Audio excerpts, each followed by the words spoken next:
channel, Danovator, where my experiences become your adventure.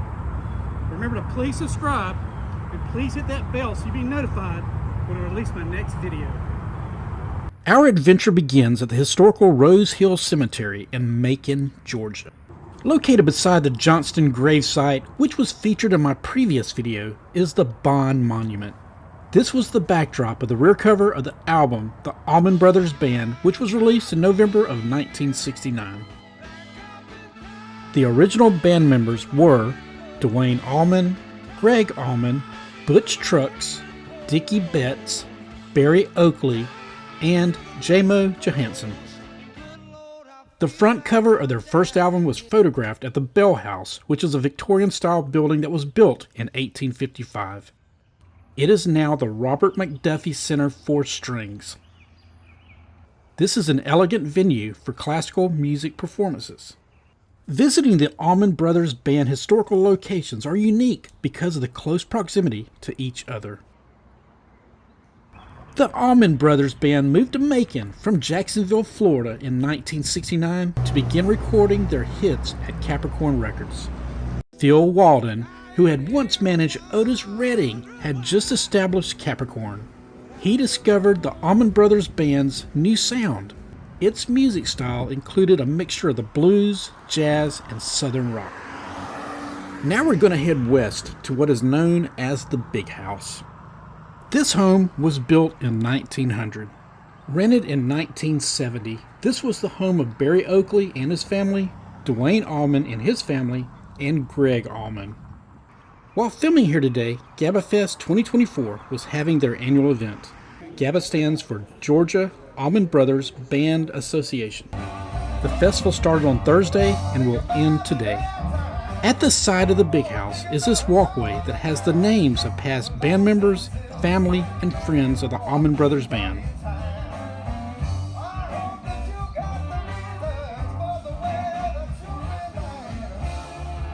Well, let's head inside and tour the most exclusive collection of Allman Brothers Band memorabilia on the planet. The first room you enter has tons of musical instruments and memorabilia.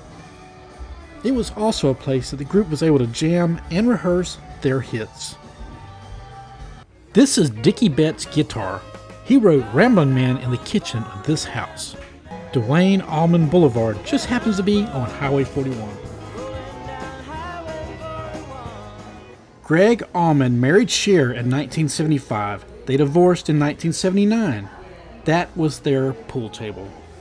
Here's a case of band-used guitars, and check out that gong. It was used on tour from 1991 to 2011. Now we're going to head upstairs. At the top of the stairs is a Dickie Betts Washburn guitar, and to the left is a limited edition guitar based on the 1972 Allman Brothers Band song, Melissa. This is Duane Allman's bedroom. Duane would die in a motorcycle accident in 1971. He was the lead singer and greatly influenced the direction of the band. Does this picture remind you of Rose from the Titanic? Across from Duane's room is Barry and Linda Oakley's daughter's room. Their daughter wore the yellow dress on the back cover of the 1973 album, Brothers and Sisters.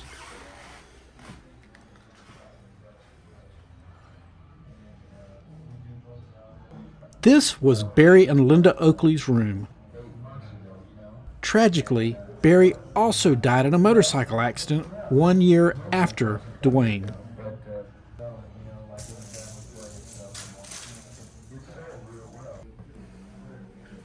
This room, known as the Casper Lounge, was used for listening to music and relaxing. This room displays many photos and magazine front covers from the past. The 1971 At Fillmore East was the band's first live album. In fact, it is considered to be the greatest album of all time. Located in the backyard, you can become your own front cover of At Fillmore East. This room, which is across from the top of the stairs, was once Duane's daughter's nursery, but later became a spare bedroom for some of the road crew.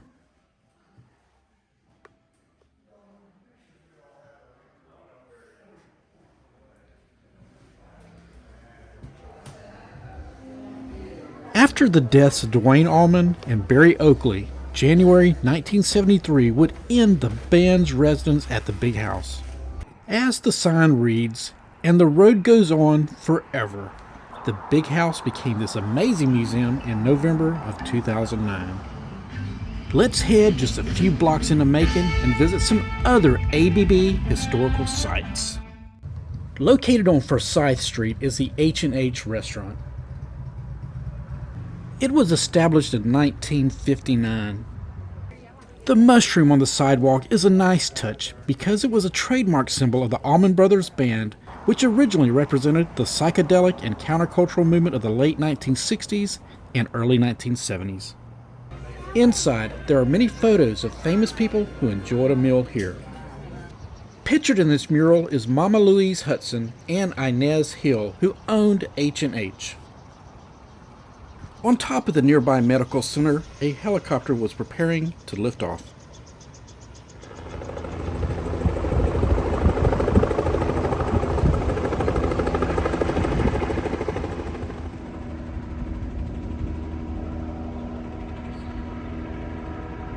On the way to our next stop, I found this unusual motorcycle.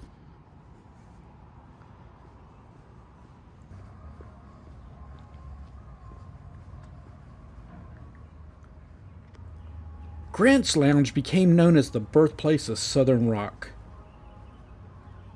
Not only did the Allman Brothers Band perform here earlier in their career, but so did other bands, including Lynyrd Skynyrd. The Macon City Auditorium was built in 1925. It occupies 1 acre of space in historical downtown Macon. It's capped with a large copper dome, claimed by many to be the largest in the world. The Allman Brothers played some of their most significant concerts here, which helped cement their reputation as being one of the greatest bands ever. The Grand Opera House was built in 1904. It is located next to the Bibb County Courthouse. This was another historic venue which hosted the Allman Brothers Band.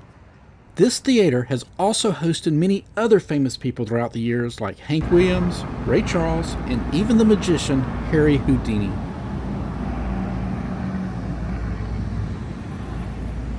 And it appears that helicopter is returning back to the top of the medical center.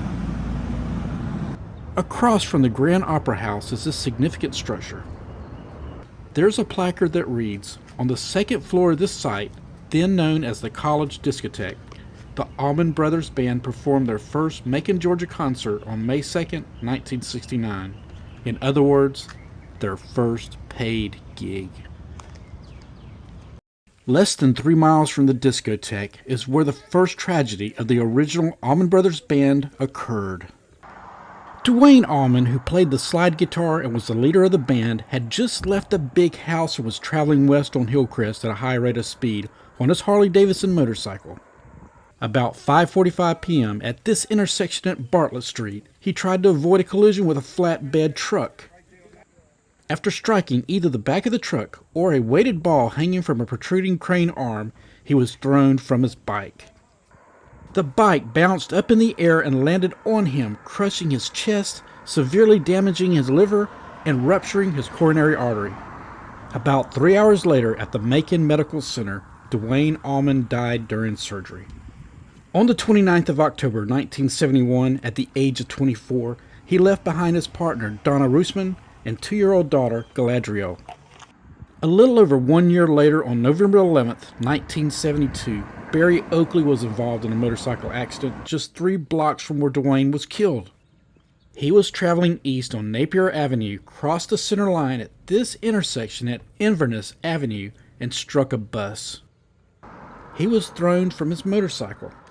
He declined medical attention.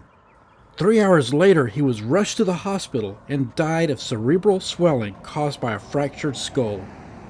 He was also 24 years old when he died. He left behind his wife Linda and their daughter Brittany, who was almost 3 years old.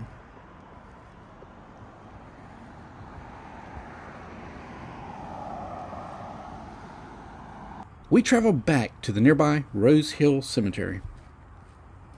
Facing the train tracks and the river is the gravesite of Elizabeth Jones Reed Napier. She was born on the 9th of November 1845 and died on the 3rd of May 1935. While visiting her gravesite today, we can see how the swollen river from the recent Hurricane Helene is beginning to flood her family's graves. Her name will be forever immortalized by the Allman Brothers Band's iconic instrumental in memory of Elizabeth Reed. Duane Allman and Dickie Betts would come to this hauntingly beautiful cemetery and be inspired by the graves of all these people who surrounded them. Just a short walk from Elizabeth's grave is the final resting place of some of the original band members.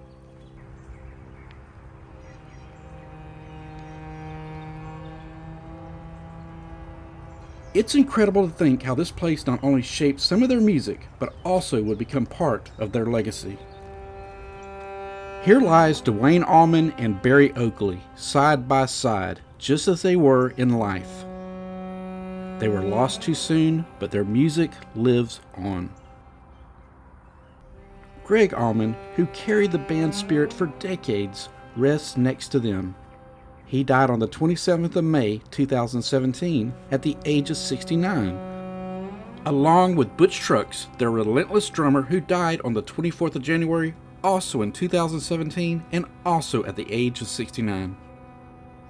This is a wonderful place to conclude our visit exploring the sites of the Allman Brothers Band. Well, I hope y'all enjoyed my video today. If you did, make sure you give me a big thumbs up. And always remember, your adventure awaits with the Denovator. I'll see y'all the next time.